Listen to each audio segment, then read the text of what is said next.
Bom dia, pessoal. Escutam bem?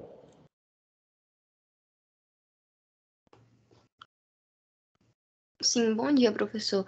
Eu tenho uma pergunta que eu queria saber qual o planejamento da próxima semana de geografia, porque como vai ter prova próxima semana, eu queria me preparar.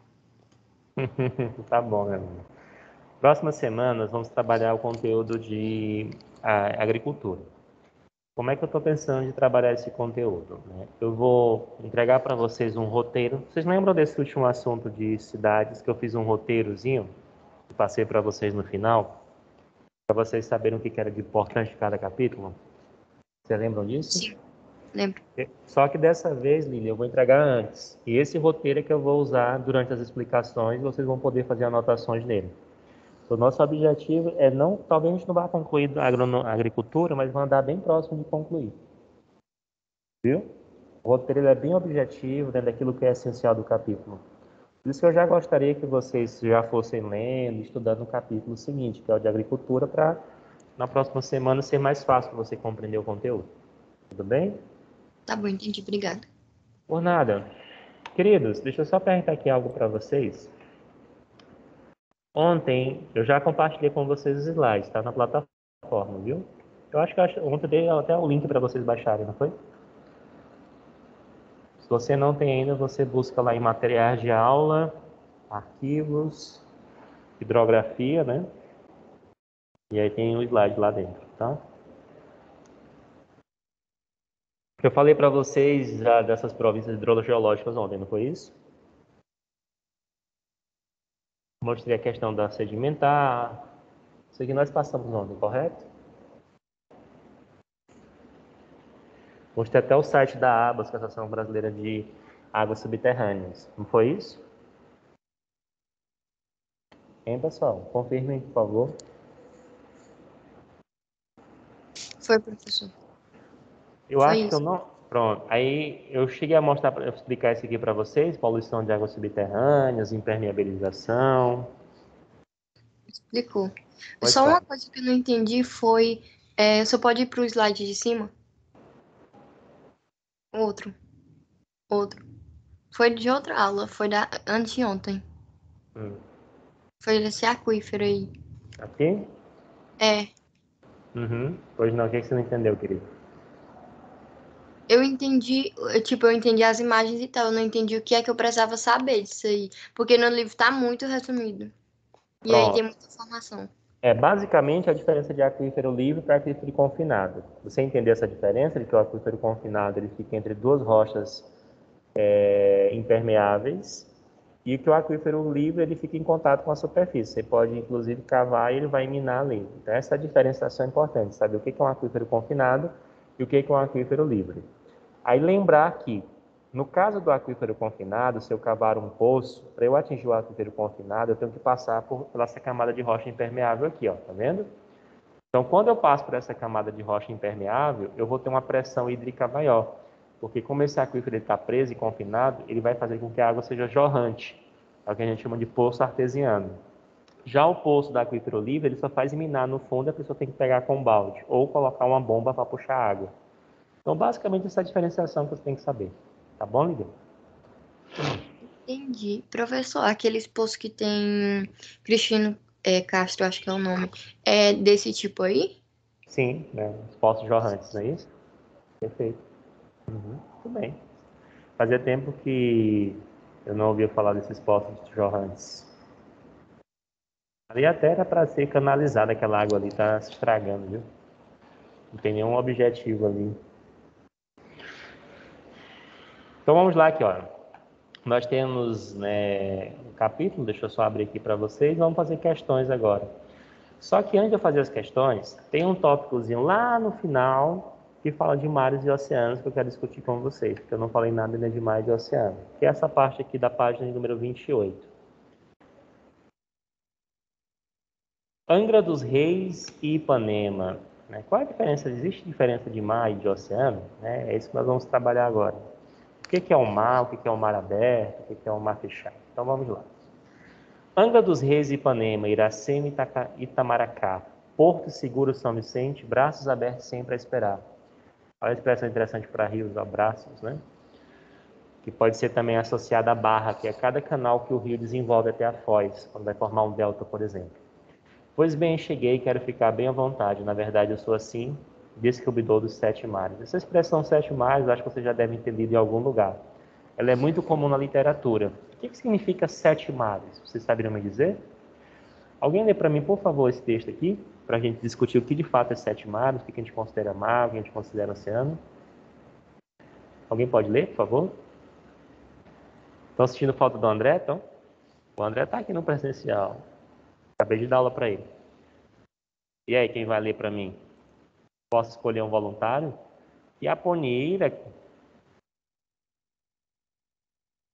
Deixa eu ver aqui.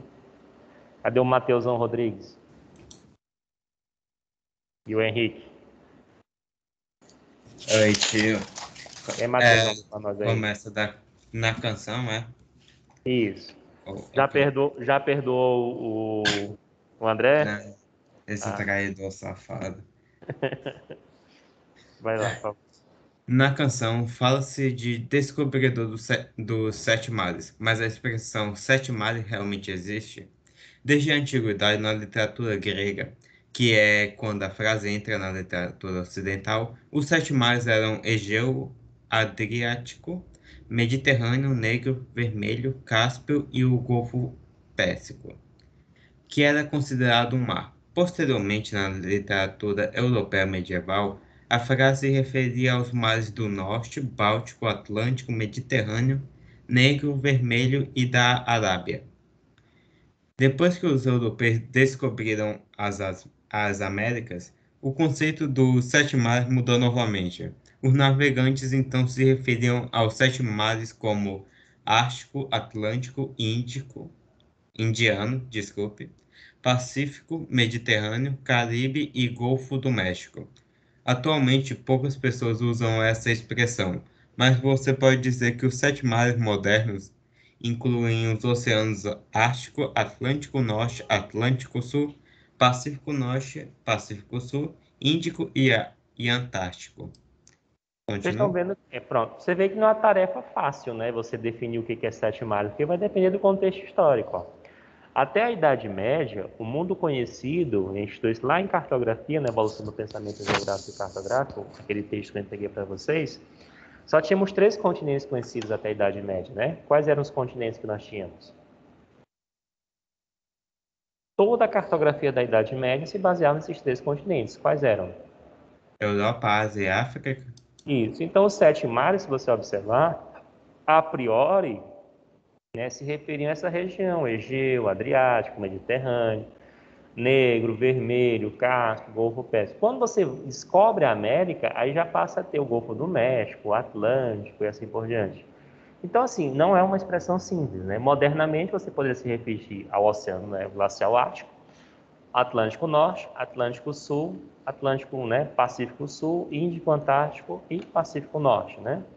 Porque assim, gente, olha, definir oceano e mar não é algo tão simples, é isso que eu vou colocar para vocês, porque assim, tem a questão da dimensão, o oceano vai ter uma dimensão infinitamente maior do que o mar. Existe uma questão também de que, por exemplo, o mar tem um perfil mais fechado e o oceano tem um perfil mais aberto. Já vi até autores dizer assim, o oceano circula o continente e o mar é circulado pelo continente. Então, observe a diferença. O continente circula o mar e o oceano circula o continente, na dimensão. Então, é bastante variável esses conceitos, né?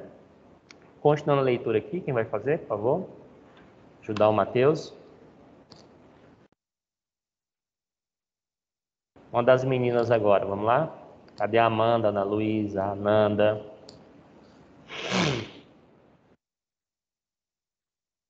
A Bia. Tem a Bia Sequep e a Bia Costa. Vai lá, Beatriz, quem que vai ler das duas, Bia? Isadora. Eu posso ler, professor? Por favor. O tamanho e a profundidade da vida marinha, né? Pode ser. Ok. O tamanho e a profundidade da vida marinha são algumas das características que diferenciam os mares dos oceanos. O oceano é um corpo contínuo de água salgada que ocupa as mais profundas depressões de superfície terrestre. Existem 5 oceanos diferentes. O Oceano Pacífico, que é o maior de todos, cobrindo 1/3 da área da Terra. O Atlântico, o Índico, o Antártico e o Ártico, que é o menor deles. Juntos possuem cerca de 1,39 bilhões de quilômetros cúbicos de água, o que representa aproximadamente 97,5% do suprimento de água da Terra. São muito importantes, pois servem de base para grande parte da economia mundial, apoiando setores desde o turismo até a pesca, além da extração de petróleo e o transporte internacional. Os mares são corpos de água salgada, parcialmente ou totalmente cercados por terra. Possuem áreas e profundidades menores que os oceanos e podem ser classificados em. Até aqui tá bom, já já a gente continua. Obrigado, Bia. Olha só, então aqui tem a primeira coisa que é importante você estar atento, que é a dimensão. Quem vai ter uma dimensão maior, o mar ou o oceano? Um ponto comum, os dois são de água salgada, né? Corpos de água salgada. Até porque se for de água doce é lago, enfim. Mas qual que vai ter a dimensão maior? Vai ser o oceano ou vai ser o mar?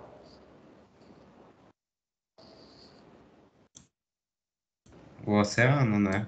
Exatamente. E aqui ele coloca um fator interessante, que o mar normalmente é cercado pelo continente. Olha o caso aqui do mar Mediterrâneo. Ó. Nós temos aqui a África, a Europa e o Oriente Médio, e eles circulam o mar Mediterrâneo. Olha que o mar Negro, ele é circulado pelo continente. Então, normalmente, o continente tem esse perfil, né, de circular o mar. Já o oceano, não. O oceano ele já está, né, como o pessoal até usa a expressão em mar aberto, conhece essa expressão? Que às vezes mar aberto significa estar em oceano e águas internacionais. O oceano ele tem uma dimensão, observa aqui nesse mapa, ó, aqui é o Oceano Pacífico, aqui é o Oceano Atlântico e aqui é o Oceano Índico. Tu observa que eles têm uma dimensão gigantesca. Eles circulam os continentes, enquanto o mar é circulado pelo continente. Ou seja, deixa eu só melhorar minha construção de frases. O continente circula o mar e o oceano circula o continente. O oceano tem maior dimensão, maior profundidade, portanto, vai ter uma maior expressividade, né? Ficou claro, gente, essa diferenciação?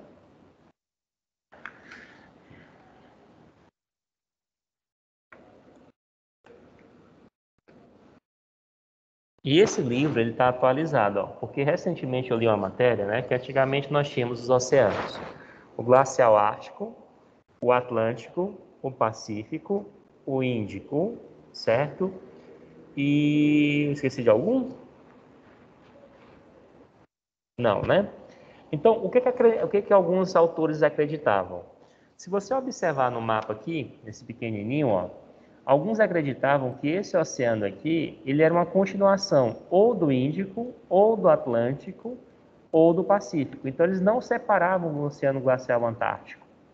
Mas, recentemente, foi feito um estudo e passaram a adotar um critério diferente de salinidade, bioma, características, temperaturas, e passou-se a se separar o Oceano Glacial Antártico, que até então tinha autor que considerava o Oceano Glacial Antártico e outros que não consideravam. Os que não consideravam afirmavam que ele era apenas um prolongamento dos demais oceanos.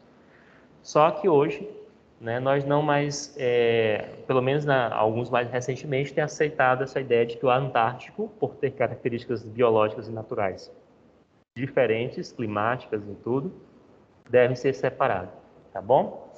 E aí nós teremos os oceanos. Aí, para finalizar, ele vai colocar aqui mar aberto, mar fechado e mar interior. Possui ligação direta com o oceano. Então, se o mar tem ligação direta com o oceano, está em mar aberto. Mar fechado, localizado dentro das áreas continentais, né? Se você pegar, por exemplo, aqui, ó, deixa eu pegar aqui o Mar Cáspio, eu não vou conseguir ver nesse mapa aqui, só um segundinho. E aqui ele vai ter contato com o oceano. Ele vai colocar aqui o Mar Morto. Inclusive, você sabe que o nome é Mar Morto? Não estou vendo aqui o Mar Cáspio. Deixa eu ver aqui se eu consigo a imagem. É por conta da salinização do mar, que lá não tem, tipo, nenhuma vida habitável lá? Deixa eu botar aqui mapa, porque tem um bocado de gente. Inclusive, ó, tá vendo essas pessoas aqui? Tá vendo essa foto aqui? a salinidade dele é tão alta que a densidade dele é maior do que um corpo humano. Então, se você deitar, você não afunda, entende? E uma das razões do Mar Morto é porque ele fica no mar interior, dentro do continente, e ele não tem contato com o fluxo de rios. Então, termina a salinidade, ele vai evaporando e o índice de salinidade aumentando. Deixa eu ver aqui um mapazinho mais bacana. Pronto, acho que esse aqui está bacana. Ó. Olha como está aqui o Mar Morto. Ó. Fica nessa região aqui de Israel. Então, esse mar aqui ele é um mar interior, ele fica totalmente dentro do continente. Professor, eu posso considerar ele um lago? Não pode, porque ele é de água salgada, tá? E lago é de águas doces. Então, mar interior. Já o mar fechado, né? Desculpa, eu estava falando mar fechado, né? Mar fechado, ou seja, localização dentro de áreas continentais e totalmente cercado por terra, mas não possui conexão com o oceano. Então, a diferença do mar aberto para o mar fechado é porque ele vai possuir no mar aberto uma conexão com o oceano e o mar fechado não vai possuir essa conexão. Para finalizar, mar interior possui uma pequena conexão com os oceanos, geralmente por um estreito, como o mar Mediterrâneo. Então aqui você pega, por exemplo, ó, o estreito de Gibraltar, o estreito de Bósforo. Então você vai ter aqui o Mar Negro, por exemplo, ele tem ainda um estreito. Então, de certa forma, ele tem um contato. Né? Ele está mais fechado, não está em áreas abertas, né? Ele está um pouco mais fechado, porém, olha bem aqui, gente, ó, eu sou burro, meu Deus do céu, procurando não estava achando. Ele vai estar cercado totalmente pelo continente, mas vai ter um pontinho aqui, um estreito que o conecta a outros mares e oceanos. Então, basicamente, essa seria a diferença entre o mar interior e o mar aberto e fechado. Então, resumo da ópera. O mar aberto tem ligação direta com o oceano, o mar interior está dentro do continente, não tem ligação com o oceano, e o mar fechado, ele está cercado pelos continentes, mas é conectado pelo oceano pelo um estreito. Ficou claro, gente, essa diferenciação? Ou gostaria que eu repetisse alguma parte dela?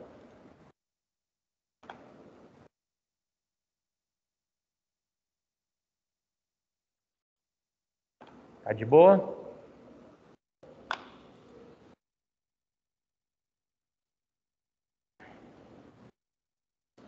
Quem cala consente, né? Bora lá.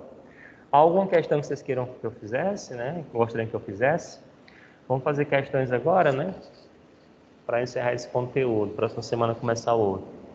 Alguma questão dos propostas, principalmente do Enem, que vocês tiveram dúvida e gostaria que eu fizesse?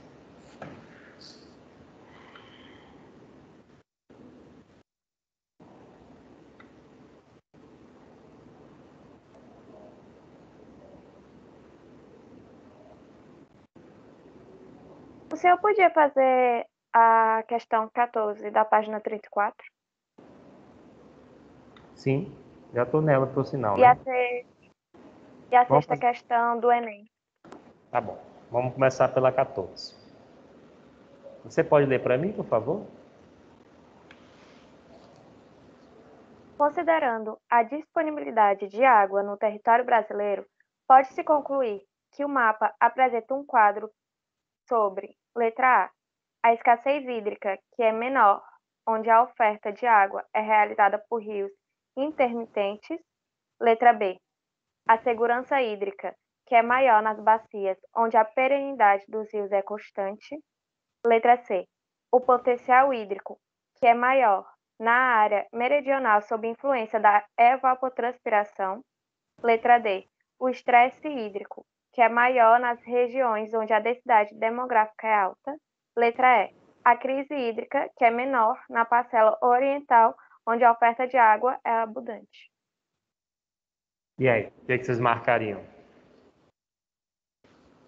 Claro que ele está falando assim, bem geral a questão, ele não está falando, né, Tainara, de uma bacia específica, né? Inclusive ele coloca aqui uma classificação, ó, acho que vocês perceberam, que ele vai caracterizar como excelente, confortável, preocupante. As áreas do semiárido aqui, ó, e do litoral, que a densidade populacional é maior, estão numa situação preocupante a muito crítica, né? Então, aqui o Amazonas não, numa situação confortável, ou seja, eles têm muita água disponível, né? E o pouco uso. Então, você tem uma situação bem confortável. O uso é inferior à capacidade de reposição natural. Então, qual dos itens vocês marcariam aí?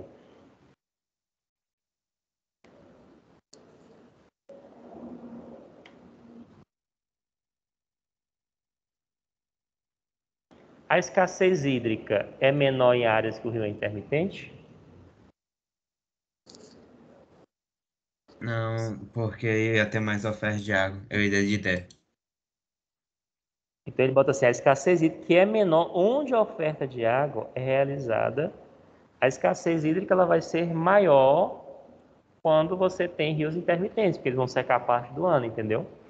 Quando o rio não seca, ele tem oferta o ano todo. Se ele seca a parte do ano, ele só vai ter oferta naquele período de chuva. Você falou D, foi? O estresse hídrico, que é o uso excessivo, que é maior nas áreas onde a densidade demográfica é alta. Se você observar aqui, ó, essa área aqui, deixa eu só colocar em cor verde aqui, tá? Essa área aqui, gente, litorânea, ela concentra 60% da população brasileira. Basta você imaginar que as capitais aqui, desde o Rio Grande do Norte, né, até aqui Porto Alegre, elas ficam praticamente no litoral. Então, a maior parte da população vive de 0 a 200 quilômetros do litoral. Quem disse isso é um geógrafo. Quem disse isso é um geógrafo chamado Carlos Walter. Então, existe uma demanda maior dos recursos naturais aqui, capaz de comprometer porque a disponibilidade não é tão elevada. Sobretudo na região Nordeste, o clima é semiárido e o rio é intermitente. Então, gabarita a letra D. Alguma outra que vocês gostariam que eu lesse?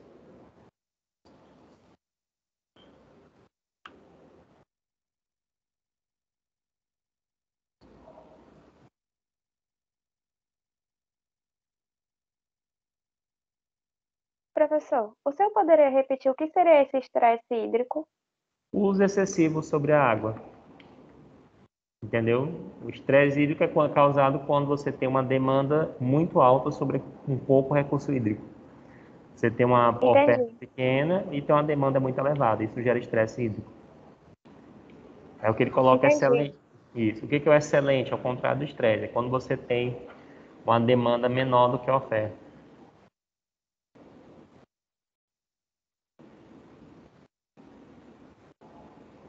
Pronto? A outra qual era, Tainara, que você falou, querida? Você ia falar duas, não era? Ou não? Amanda. Professor, o Oi. Davi está pedindo para o senhor ler a letra B.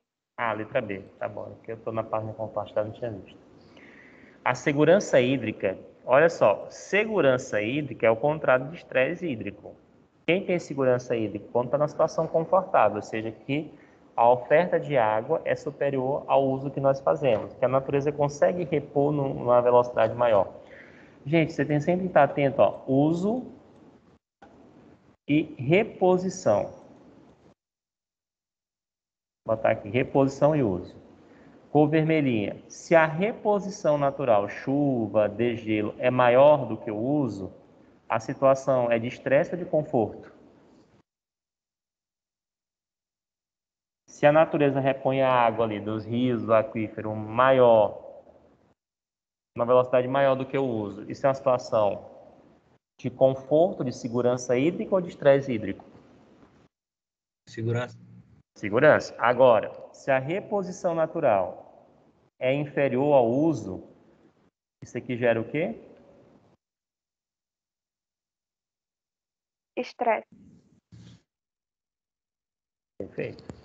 Então vamos lá, letra B. A segurança hídrica, que é maior nas bacias onde a perenidade dos rios é constante. Isso aqui serviria muito bem para a região Nordeste, mas aqui na região Sudeste você já tem um problema. Ó. Por que você tem um problema? Porque mesmo com rios perenes, você já não tem a mesma segurança.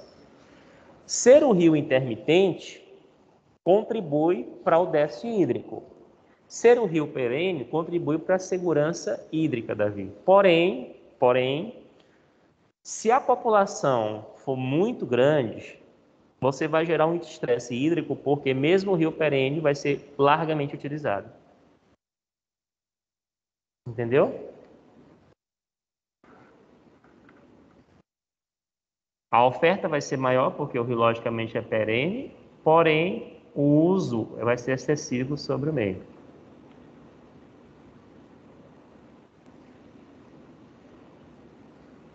Ele disse que entendeu. Tá bom, obrigado, querido. É engraçado, Tainara, que tua voz é igual a do personagem, sabe? Pô, a gente já... Hoje eu estava dando aula para o menino do oitavo ano, que ele estava num totalmente remoto. E ele não tinha foto. E aí ele falava, eu achava que ele era um menino de 1,70 m, sabe? E quando eu fui ver o menino era desse tamanho hoje. É um vozeirão, de meu Deus do céu. Toda vez que ele participava muito nas aulas, eu imaginava uma pessoa, né? A gente imagina. A gente não consegue associar. Porque ele nunca tinha vindo no presencial, logicamente. Aí hoje ele veio e eu não estava ligando o nome da pessoa. Tá ok, Davi? Obrigadão, querido. E aí a próxima questão?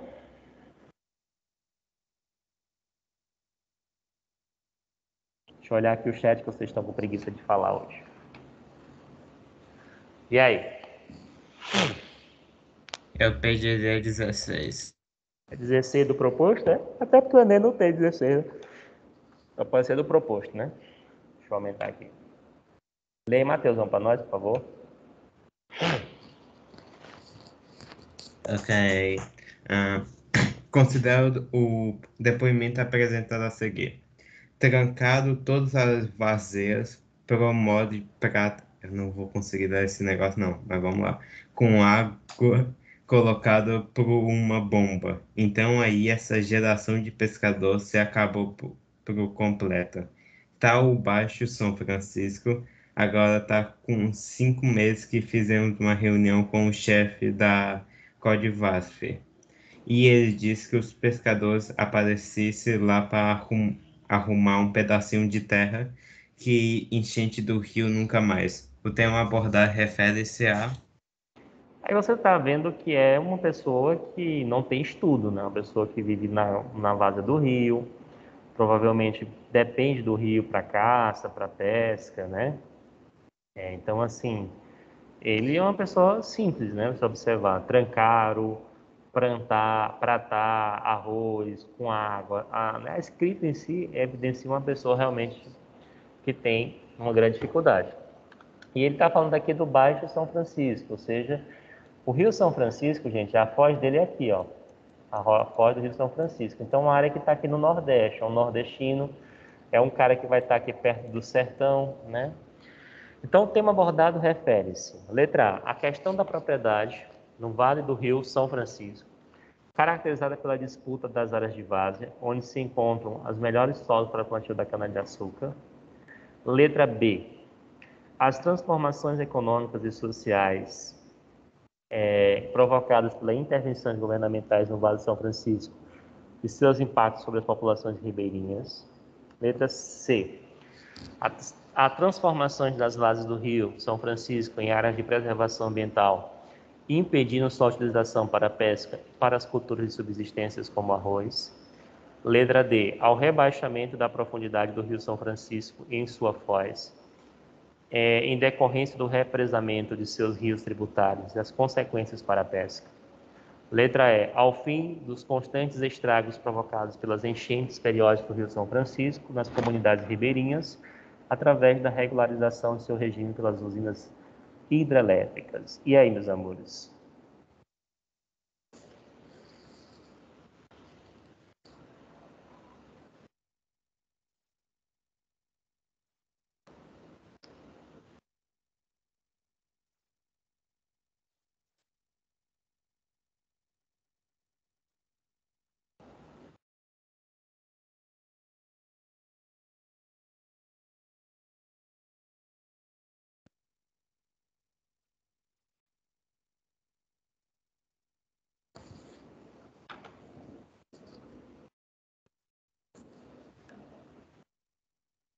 E aí?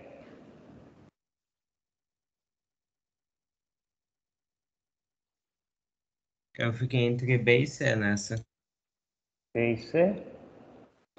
As transformações econômicas e sociais provocadas pelas intervenções governamentais no Vale do São Francisco e os impactos das populações ribeirinhas. E aí? A letra C, a transformação das vazas do Rio São Francisco em área de preservação ambiental, impedindo sua utilização para a pesca e para controle de subsistências como arroz.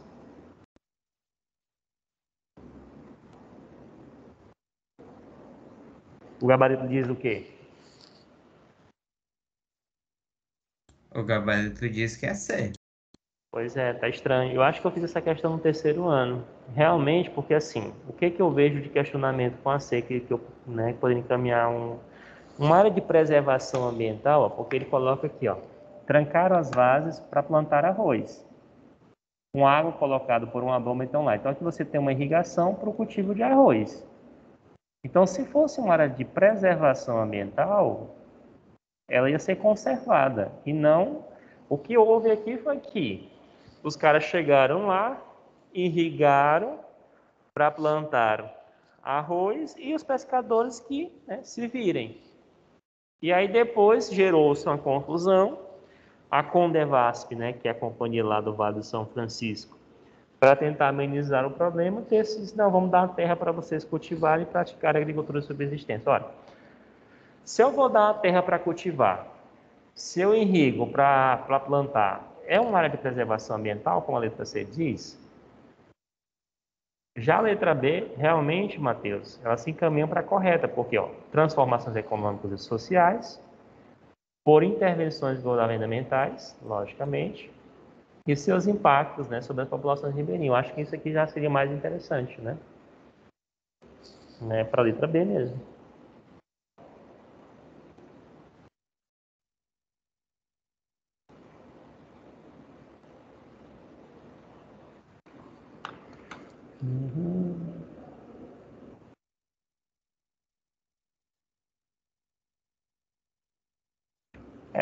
Letra B, tá estranha essa questão da preservação ambiental aqui, ó. Acho que foi a sua dúvida, não foi, Matheus? Eu tenho quase certeza que eu fiz essa questão no mesmo ali do terceiro ano à noite também. Os alunos me pediram para fazer, que eu dou aula para eles à noite no remoto. Era essa dúvida, não era? A questão da preservação. Sim, senhor. Mais alguma questão?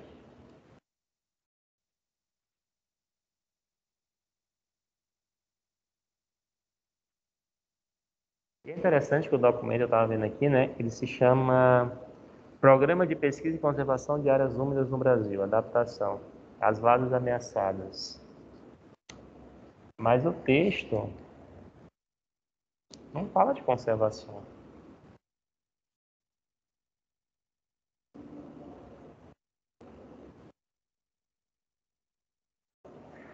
Agora, sabe o que eu estou vendo aqui, Matheus? Ele fala no final aqui, ó. Ele disse que os pescadores aparecessem lá para arrumar um pedacinho de terra que enchente do rio nunca mais. Então, provavelmente aqui, a terra que seria doada estaria fora do terraço de inundação. Vou botar aqui, fora do terraço de inundação. Por que eu digo isso? Porque em algum momento ou outro, o rio ele vai transbordar. Então, o que é enchente do rio? Quando ele recebe um volume acima da média. Aí eles colocaram, trancaram todas as vases para o bode plantar arroz, com água colocada por uma bomba. Então, essa geração de pescadores acabou por completo. Ele está dizendo aqui que, devido a essa plantação de arroz, a geração de pescador acabou e que eles iriam ganhar uma terra em troca disso. Foi assim que eu entendi o texto, né? Então, realmente, essa questão aí de preservação ambiental é confusa. Letra B estaria mais encaminhada para a resposta correta. Sim, a próxima, meus amores.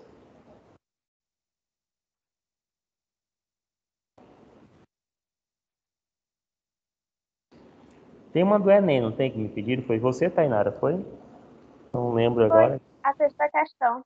Terceira é? Sexta. A sexta, foi mal. Alguém lê, por favor?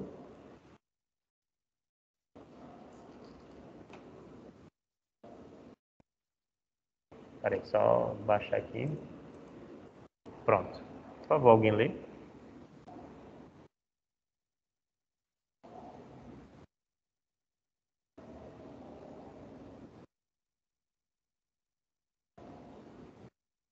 Só uma pessoa mesmo, viu? Não precisa estar gente não, disputando para ler.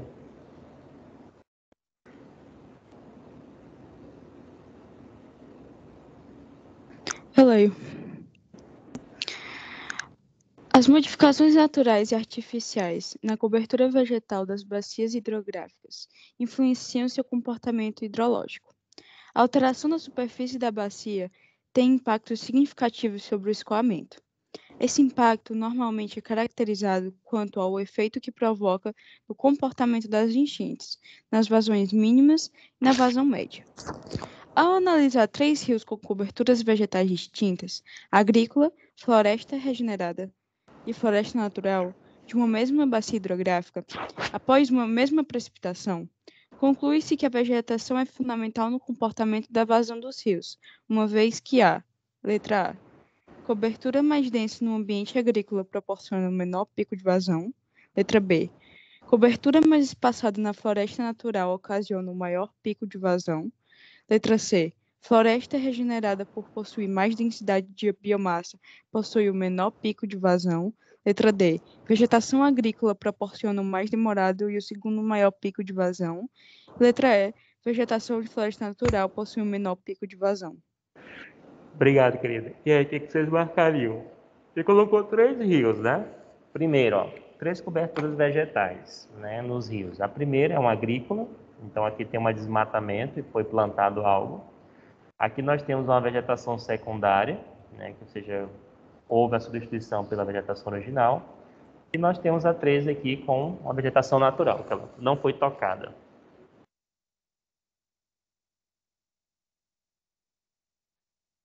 Então, por que a vegetação vai contribuir nesse aspecto aí? O que vocês marcariam?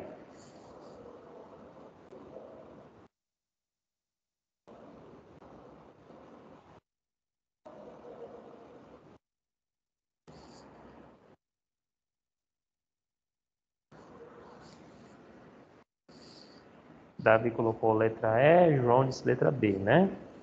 Mas acho que o João estava se referindo à questão anterior. Concordam com o Davi? Letra E, vamos lá.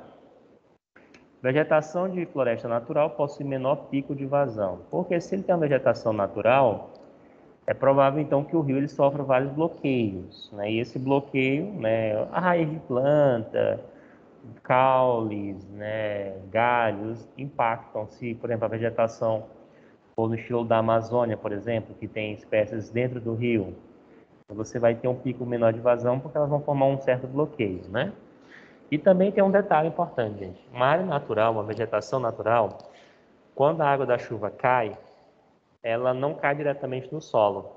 Ela cai na copa da árvore, desce suavemente, tem contato com a superfície e os empecilhos que ela vai encontrando, que eu falei, galhos, troncos, vão freando essa água e elas vão infiltrando mais, tá?